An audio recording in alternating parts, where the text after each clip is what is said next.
Get ready for the biggest news hits. We start tonight with a massive celebrity shakeup as Nicole Kidman totally stole the spotlight from Lauren Sánchez and Jeff Bezos at the 2026 Vanity Fair Oscars party.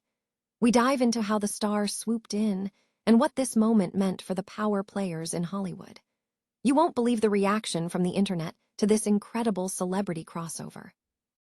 Tired of dropping your phone or struggling to hold it with one hand? The PopSockets Pop Grip gives you a secure grip, works as a phone stand, and even lets you swap the top for a fresh new look. Simple, useful, and perfect for everyday phone use. Click the link in the comments to grab yours on Amazon.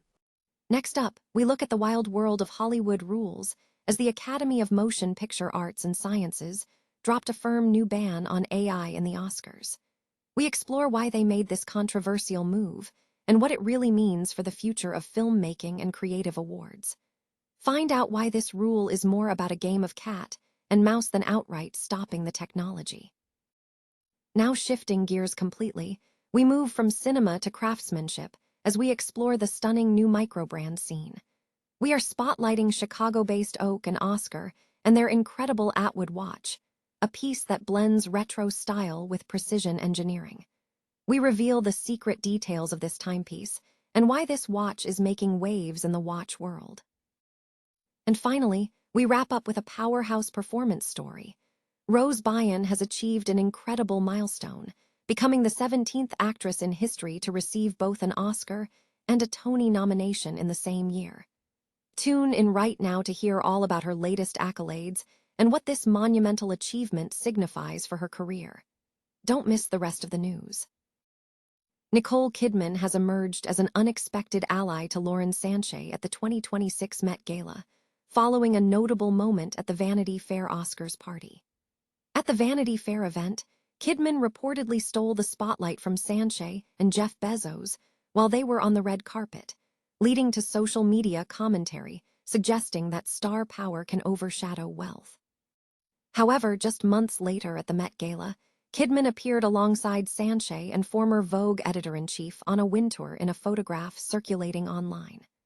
While the two were not speaking in the image, Kidman's presence significantly amplified its viral reach and bolstered Sánchez's image, despite Kidman's attire drawing more attention. The connection is attributed to the shared involvement in the event. Kidman served as one of the gala's celebrity chairs alongside figures like Venus Williams and Beyoncé, while Sánchez and Bezos contributed significantly by becoming honorary co-chairs and making substantial donations to the event's Costume Institute. While the public speculates about a close friendship, the ultimate decision regarding the pairing appears to have been influenced by Anna Wintour, who maintained creative control over the guest list. Wintour expressed appreciation for Sánchez and Bezos's generosity, stating, "We're very grateful for her incredible generosity, so we're thrilled she's part of the night." This dynamic highlights how both celebrity influence and significant financial contributions played a role in shaping the events at the high-profile gala. The Academy of Motion Picture Arts and Sciences has implemented a strict new policy banning AI-generated content from consideration for Oscars, effective in early May 2026. The new rule stipulates that only performances demonstrably performed by consenting humans and screenplays that are explicitly human-authored will be eligible for awards. This move was reportedly triggered by the controversial use of a deepfake likeness of the late Val Kilmer in the upcoming Western, As Deep as the Grave.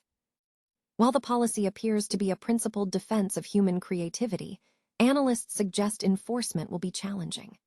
The Academy's presumed workflow, prompting an AI to write an Oscar-winning screenplay, contrasts sharply with current industry practices where writers already utilize AI as a drafting tool, heavily revising AI-generated first drafts to ensure the final product is deemed human-authored. Proving the origin of creative work without invasive forensic audits is proving difficult.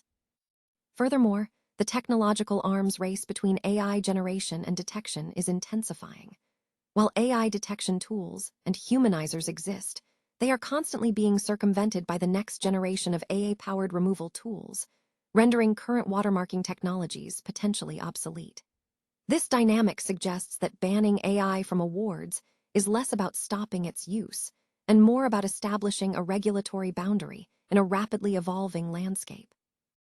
Experts argue that this regulatory instinct is common when confronting disruptive technology, similar to past restrictions on music streaming and digital art.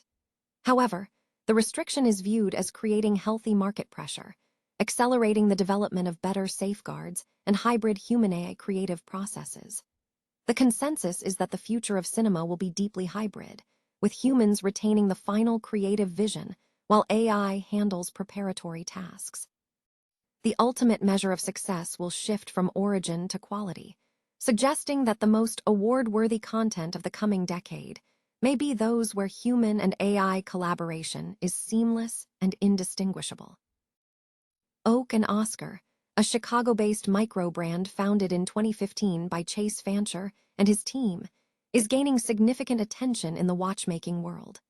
The brand is notable not only for its commitment to watchmaking, but also for its philanthropic efforts, partnering with a dog rescue charity to support shelter and adoption services. The brand is currently being showcased at the Time Plus Tide Watch Discovery Studio in New York, providing an unprecedented platform for US-based micro-brands. The featured timepiece is the Atwood, a sports chronograph that blends classic toolwatch aesthetics with modern execution. The case is constructed from corrosion-resistant 316L stainless steel, featuring a brushed finish throughout to achieve a retro look. Measuring 39 min diameter with a case thickness of 12.9, the watch offers a sensible size that suits various wrist profiles. Design details emphasize the vintage feel, including a finely brushed bezel, chronograph pushers, an oversized crown, and drilled lugs with solid end links reminiscent of 1960s and 70s vintage watches. The dial continues the retro theme with 3 available Panda variations: Navy Reverse Panda, Charcoal Reverse Panda, and the featured White Panda. The sandwich construction allows for a spacious tricompax layout. Distinctive orange accents highlight the subdials, including a 30-minute counter at 3 o'clock featuring 5-minute intervals. A large, sweeping orange chronograph hand, marked with the Oak and Oscar logo on the counterbalance, adds dynamic flair.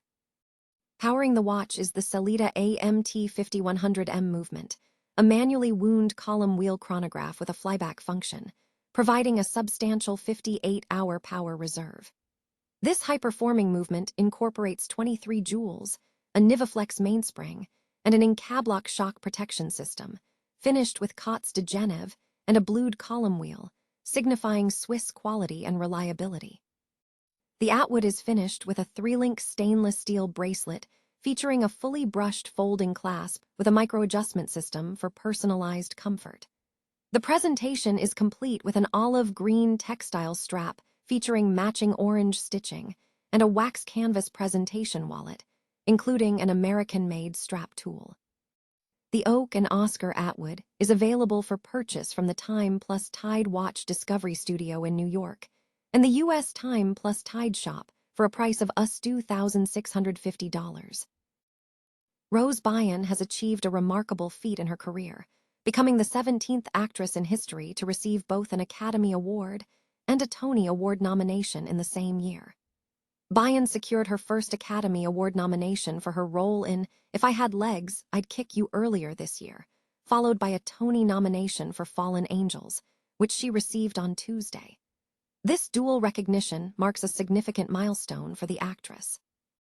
Byrne is currently starring in Roundabout Theatre Company's revival of Niall Coward's 1925 comedy.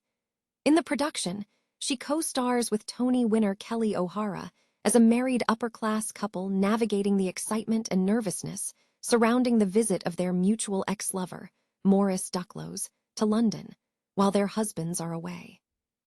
This marks Byrne's second Broadway appearance, following her debut in a 2014 revival of You Can't Take It With You. Critics have offered high praise for her work in the revival, with Jason Zinnemann of the New York Times describing her performance as containing a violence that can take you by surprise, and Greg Evans of Deadline calling her an exemplary comedian. Melissa Rose Bernardo of the New York Stage Review noted that Byrne and Kelly O'Hara are so wonderful, and so wonderfully matched. Bayan is also part of a strong lineup for Best Actress in a Play, alongside Kelly O'Hara, Carrie Coon, Susanna Flood, and Leslie Manville. In the last Academy Awards ceremony, Bayan was nominated for Best Actress but lost to Jessie Buckley for Hamnet. Her co-nominees included Kate Hudson, Renate Reinsve, and Emma Stone. This Tony nomination represents an impressive achievement, building upon her earlier Oscar nod and previous accolades, including 2 Emmy nominations and a Golden Globe win. Bayan joins a select group of 16 actresses who have secured both Tony and Oscar nominations in the same calendar year.